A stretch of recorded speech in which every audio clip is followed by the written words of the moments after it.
ख्वाजा सरा क्यों पैदा होते हैं? हजरत अली रजी अल्लाह तआला अन्हु का इंतहाई जबरदस्त जवाब। किसी एक खामी से मियाँ बीवी के यहाँ ख्वाजा सरा पैदा होता है। बिस्मिल्लाहिर्रहमानिर्रहीम। नाज़रीन, हम सब जानते हैं कि इस दुनिया में मर्द और औरत की जिन्स के अलावा एक तीसरी जिन्स भी पाई जाती है, जिसे उर्दू में ख्वाजा सरा, हिजड़ा, खुसरा, जनख्वा, जबकि अरबी में मुखन्नस कहा जाता है। अब सवाल ये पैदा होता है कि अल्लाह पाक ने कुरान करीम में अशरफुल मखलूकात में शामिल इस तीसरे जिन्स को क्यों मुखातिब न किया? शादीशुदा जोड़े कौन सी ऐसी गलतियां करते हैं कि उनके यहाँ ख्वाजा सरा पैदा हो जाते हैं? क्या ख्वाजा सरा से इस्लाम में शादी की इजाजत दी गई है? आइए चलते हैं पहले सवाल की जानिब। बेशक अल्लाह पाक ही सारी कायनात का खालिक व मालिक है, फिर ऐसे कैसे हो सकता है कि वो अपनी मखलूक में इस तीसरे जिन्स का जिक्र नजरअंदाज कर दे? ये महज एक गलत फहमी है जो कि मजहबी और माशरती अकाबरीन ने हमारे अंदर पैदा की हुई है। आइए इस मसले के हल के लिए मशहूर साइंसदान हैरी क्लीनफ्लेटर की थ्योरी को देखते हैं। उसने एक बीमारी दरियाफ्त की जिसका नाम उसने अपने नाम पर यानी क्लीनफ्लेटर सिंड्रोम रखा। इस बीमारी के मुताबिक औरत और मर्द की तरह ख्वाजा सरा कोई तीसरी जिन्स नहीं है, बल्कि एक जिस्मानी बीमारी है। अल्लाह ताला ने इंसान को मर्द और औरत के ही रूप में पैदा किया है, लेकिन जिस तरह दीगर पैदाइशी बीमारियों की वजह से बच्चा अंधा, गूंगा और बहरा पैदा हो सकता है, तो इसी तरह क्रोमोसोम्स एक्स और वाई की तादाद के अदम मुताबकत की वजह से बच्चे की जिन्स का तयन भी नहीं हो पाता, जिससे बच्चा पैदाइशी तौर पर एबनॉर्मल पैदा हो जाता है। हर इंसान में 23 क्रोमोसोम्स के जोड़े पाए जाते हैं और हर जोड़ा क्रोमेटिन पर मुश्तमिल होता है। इस तरह मजमूई तौर पर एक इंसान में 46 क्रोमेटिन पाए जाते हैं। बाज़-औक़ात क्रोमोसोम्स की तब्दीली के वक्त मर्दों में एक जायद क्रोमेटिन एक्स पैदा होता है। इस तरह मर्दों में 46 की बजाय 47 क्रोमेटिन पाए जाते हैं। साइंसदानों के मुताबिक हर 500 में से एक मर्द ये 47वां क्रोमेटिन पैदा है, और बच्चे की पैदाइश के वक्त अगर यही 47वां क्रोमेटिन को के बाप की तरफ से एक्स एक्स या एक्स वाई की शक्ल में मां के क्रोमेटिन एक्स से जोड़ा बना ले तो बच्चा पैदाइशी तौर पर ट्रांसजेंडर पैदा होता है। यहां ये बात वाज़ेह कर दी कि मां की तरफ से हर सूरत में एक ही क्रोमेटिन एक्स आता है, जबकि बाप की तरफ से एक्स और वाई दोनों में से किसी एक ने आना होता है। लेकिन अगर बदकिस्मती से बाप की तरफ से मां को दोनों एक्स और वाई मिल जाए तो फिर वो मां के एक्स के साथ मिलकर एक ऐसा बच्चा पैदा करते हैं जिसकी सारी जिंदगी सजा बच्चे और मां को दी जाती है, जबकि ये तोहफा तो बाप का होता है। लेकिन इस्लामी नुक्ता नजर से इमाम अबुल फराह तरतूसी किताब तहरीम अल फाहिश में हजरत इब्न अब्बास से एक नकल रिवायत करते हैं कि हजरत इब्न अब्बास ने फरमाया कि हिजड़े जन्नात की औलाद हैं। किसी ने हजरत इब्न अब्बास से दरियाफ्त किया कि ये कैसे हो सकता है, तो आपने फरमाया कि अल्लाह और उसके रसूल ने आदमी को हालत हैज में बीवी से मुबाशरत करने से मना किया है, जबकि आदमी हालत हैज में बीवी के पास आता है तो शैतान औरत की तरफ आदमी से पहले पहुंच जाता है। इसलिए हमारे प्यारे नबी ने फरमाया है कि जब तुम में से कोई अपनी बीवी के पास जाए तो दुआ पढ़ लिया करो, और वो दुआ अल्लाह ताला के नाम की मदद से, ऐ अल्लाह हमें शैतान से महफूज रख और हमारी औलाद को भी शैतान के शर से महफूज फरमा। तो इस तरह शैतान इंसान को कोई भी नुकसान नहीं पहुंचा सकता। कुरान करीम की सूरत शूरा में अल्लाह अपनी हाकमियत बयान करते हुए इरशाद फरमाता है कि बेशक आसमान और जमीन की हुकूमत अल्लाह ही के लिए है, वो जो चाहता है करता है, वो जिसे चाहता है बेटा अता करता है, जिसे चाहता है बेटियां, वो जिसे चाहता है मिला जुला कर अता करता है, और वो जिसे चाहता है बे औलाद रखता है। वो तो जानने वाला और कुदरत रखने वाला है। हमारा ये ईमान है कि अल्लाह हर चीज का मालिक है, वो जो चाहता है करता है और किसी पर जुल्म नहीं करता। आइए अब तीसरे सवाल का जवाब देते हैं कि हिजड़े से शादी की जा सकती है या नहीं। बात यहाँ ये है कि हिजड़े कोई अलग मखलूक नहीं होते, बल्कि वो भी इंसान ही होते हैं। خلقی اوصاف کے اعتبار سے ان میں سے بعض مردانہ اوصاف سے محروم ہوتے ہیں اور بعض زنانہ اوصاف سے۔ یہ انسان کی تخلیق کی وہ عیب ہیں جو اللہ نے ان میں سے ایسے رکھے ہیں جیسے ہم بعض لوگوں کو انسانی اعضاء سے معذور پاتے ہیں۔ یہ نقائص امتحان کے لیے انسان میں رکھے جاتے ہیں۔ ایک انسان جو کہ معذور ہونے کے باوجود کامل عقل و شعور رکھتا ہے تو یہ اس کا صبر کا امتحان ہے۔ جس شخص میں مرد و عورت کی علامت بالکل مساوی ہوں ان سے کسی لڑکے یا لڑکی کا نکاح شرعاً جائز نہیں، البتہ خنثی غیر مشکل یعنی وہ خنثی کہ جس میں مردانہ قوی اور علامت غالب ہوں تو شرعاً مرد شمار ہونے کی وجہ سے اس کا کسی لڑکی سے نکاح، اور اگر اس میں زنانہ صلاحیتیں اور علامات غالب ہوں تو اسے کسی مرض سے نکاح شرعاً بھی جائز اور درست ہوگا۔ ایک دفعہ ایک شخص باب العلم امیر المومنین حضرت علی رضی اللہ تعالی عنہ کے دربار میں حاضر ہوا اور عرض کرنے لگا، اے امیر المومنین، میرا بھائی ایک خواجہ سرا کی محبت میں گرفتار ہو گیا ہے۔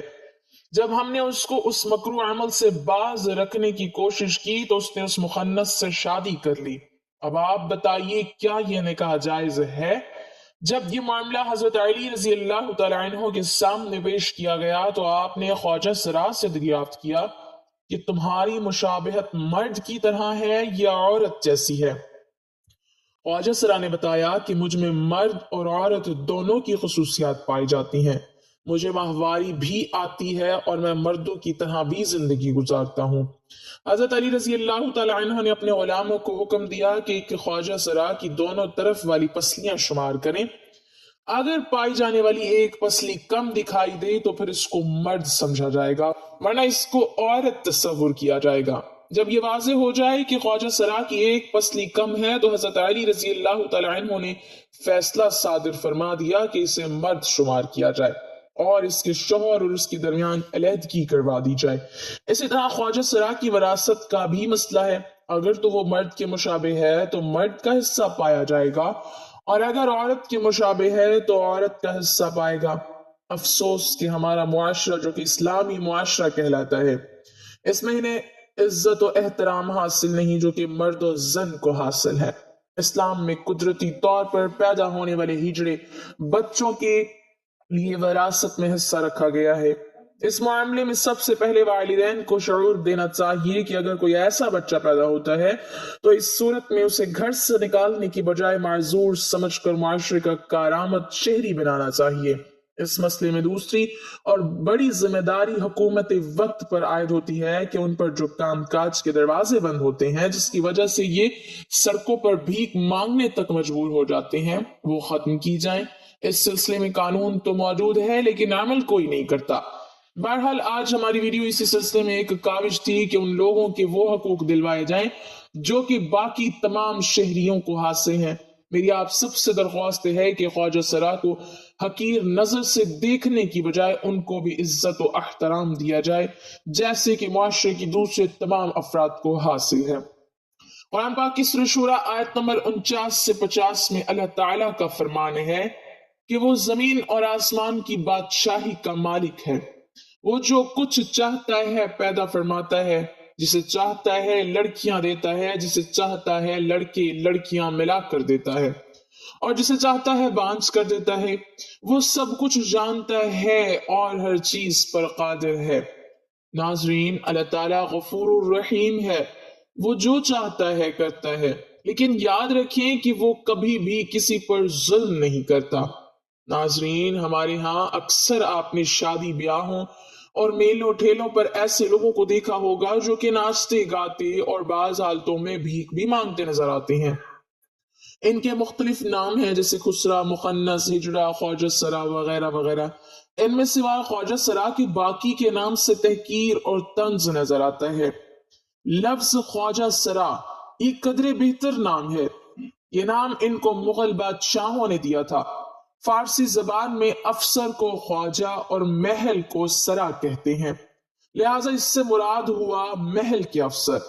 لیکن یہاں ایک اہم سوال آپ سب کے ذہنوں میں آ رہا ہوگا کہ آخر یہ تیسری جنس کے لوگ پیدا ہوتے کیسے ہیں؟ नाज़रीन मोहतरम, जहां तक बायोलॉजिकल फॉर्मेशन का ताल्लुक है तो साइंसी तौर पर इंसान की जब पैदाइश होती है तो बच्चे के जिन्स के तयन के वक्त मर्द और औरत की क्रोमोसोम्स आपस में मिलते हैं। उनमें से कुछ क्रोमोसोम्स ऐसे होते हैं जो कि जीन्स का तयन करते हैं। अगर मर्द की क्रोमोसोम्स गालिब हों तो लड़का होता है, अगर औरत की क्रोमोसोम्स गालिब हों तो लड़की पैदा होती है। लेकिन तीसरी जीन्स के केस में यह इत्तेफाक होता है कि मर्द और औरत दोनों के क्रोमोसोम्स बराबर हो जाते हैं, जो कि अमूमन बहुत कम ही ऐसा होता है। ऐसी सूरत हाल में जो बच्चा पैदा होता है वो ना मर्द होता है और ना ही औरत। यहाँ एक बात जो कि बहुत कम लोग जानते होंगे कि तीसरी जीन्स के भी नर और मादा होते हैं। इनका तयन ऐसे होता है कि तीसरी जीन्स में फीमेल क्रोमोसोम्स अगर मेल क्रोमोसोम्स पर दोबारा गालिब आ जाएं तो वो फीमेल ख्वाजा सरा कहलाते हैं। बिल्कुल इसी तरह मेल ख्वाजा सराओं का भी है। नाज़रीन, ख्वाजा सराओं में भी मुख्तलिफ किस्में होती हैं। पाकिस्तान के सूबा सिंध में ख्वाजा सराओं के बाकायदा तौर पर डेरे मौजूद हैं।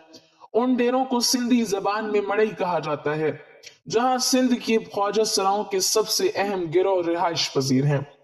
ख्वाजा सराओं की एक किस्म उलाखड़े भी है, जिनका दावा है कि वो पैदाइशी तौर पर जिनसी सलाहियतों से महरूम होते हैं। वो खुशी के मौके पर नजराने वसूल करके आपस में बांट कर गुजारा करते हैं और उनका अमूमन उठना बैठना भी मुअज़्ज़ज़ घरानों में होता है। नाज़रीन मोहतरम, हजरत अली रजी अल्लाह तआला अन्हु, जिनका इल्म और हिकमत में पूरी दुनिया में कोई सानी नहीं था, एक दफा आपसे दरियाफ्त किया गया कि ये ख्वाजा सराओं की वरासत का क्या मसला है। तो आपने फौरन जवाब दिया कि ख्वाजा सरा की विरासत का तयन उसकी मुशाबहत की बिना पर किया जाएगा, यानी अगर वो मर्द के मुशाबे है तो मर्द का हिस्सा पाएगा, अगर उसकी जिसामत औरत की मुशाबे है तो उसे औरत का हिस्सा मिलेगा। इससे मालूम होता है कि इस्लाम ने औरत और मर्द की तरह तीसरे जिन्स को भी हकूक से नवाजा है।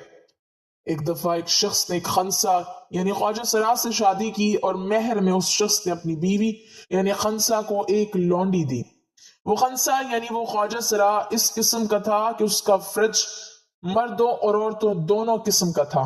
उस शख्स ने अपनी बीवी यानी ख्वाजा सरा के साथ जिमा किया तो उससे एक लड़का पैदा हुआ, और जब उस खंसा ने अपनी उस मेहर में आई लौंडी के साथ जिमा किया तो उससे भी एक लड़का पैदा हुआ।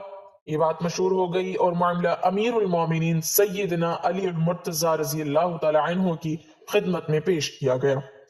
तो आपने जब उस खंसा से इस्तफसार किया तो उसने जवाब दिया कि इसका फर्ज औरतों वाला भी है और इससे माहवारी भी आती है।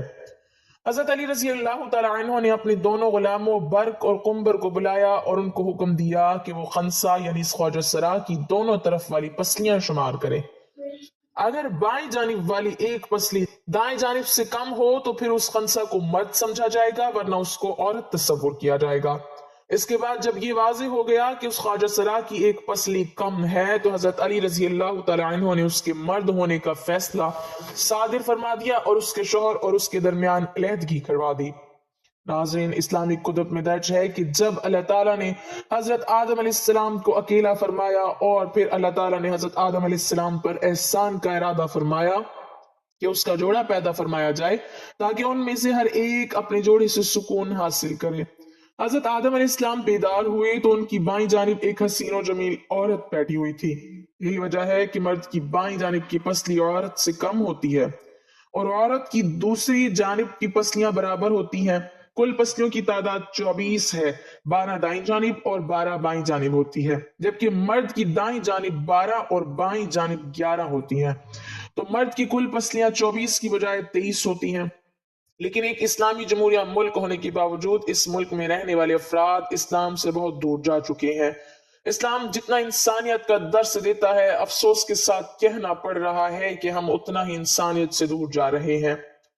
मुख्तसर ये कि हम इस कदर बेहिस हो गए हैं कि हम इन तड़पती जिंदगियों के दुख दर्द का इदराक ही नहीं, बल्कि हम किसी न किसी तरह इन अंगारों में तपिश बढ़ाने का सबब बन रहे हैं।